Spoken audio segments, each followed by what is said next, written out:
భారత రాజ్యాంగ నిర్మాత భారతరత్న డాక్టర్ బాబాసాహెబ్ సతీమణి మాతా రమాబాయి అంబేద్కర్ 126వ జయంతి ఉత్సవాలను పురస్కరించుకొని all employees welfare society registration 542 జాతీయ అధ్యక్షులు వేముల జ్యోతి, రాష్ట్ర అధ్యక్షులు లింగమల్ల శంకర్ ఆదేశాల మేరకు ఫిబ్రవరి 11న ఆదివారం మలహర్ మండలంలోని కొయ్యూరు కమ్యూనిటీ హాల్లో Kaleshwaram zonal all youth unit అధ్యక్షుడు చింతల కుమార్ యాదవ్ అధ్యక్షతన ఎల్ ఎంప్లాయీస్ సొసైటీ అధ్యక్షుడు గంట రాజాబాబు, ఉపాధ్యక్షుడు బండి సుధాకర్, కోఆర్డినేటర్లో మాతా రామాబాయి జయంతి వేడుకలు ఘనంగా నిర్వహించడం జరుగుతుందని ఆల్ ఎంప్లాయీస్ సొసైటీ వ్యవస్థాపక అధ్యక్షుడు లింగమల్ల శంకర్ తెలిపారు.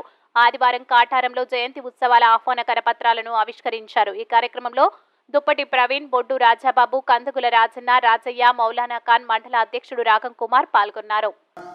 జోనల్ ప్రెసిడెంట్ గౌరవ శ్రీ గంట రాజబాబు గారి అండ్ ఉపాధ్యక్షుడు సుధాకర్ గారి యొక్క కోఆర్డినేషన్ లోపల ఈ కార్యక్రమాన్ని తీసుకోవడం జరిగింది.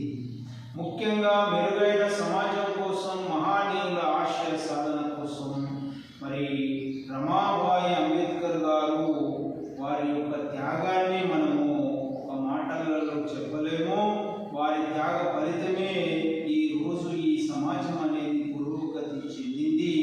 మరి నిజంగా సమాజం కోసం త్యాగం చేసినటువంటి మహానీయురాల యొక్క జయంతిని ఆల్ ఎంప్లాయీస్ వెల్ఫేర్ సొసైటీ తరఫున చేస్తూ మరి ఈ కార్యక్రమానికి హాజరైనటువంటి ప్రతి ఒక్కరికి కూడా రమాబాయి అంబేద్కర్ గారి యొక్క జీవిత చరిత్ర మహాగ్రంథాన్ని ఉచితంగా ఇవ్వాలని చెప్పేసి మేము కోరుతా ఉన్నాం.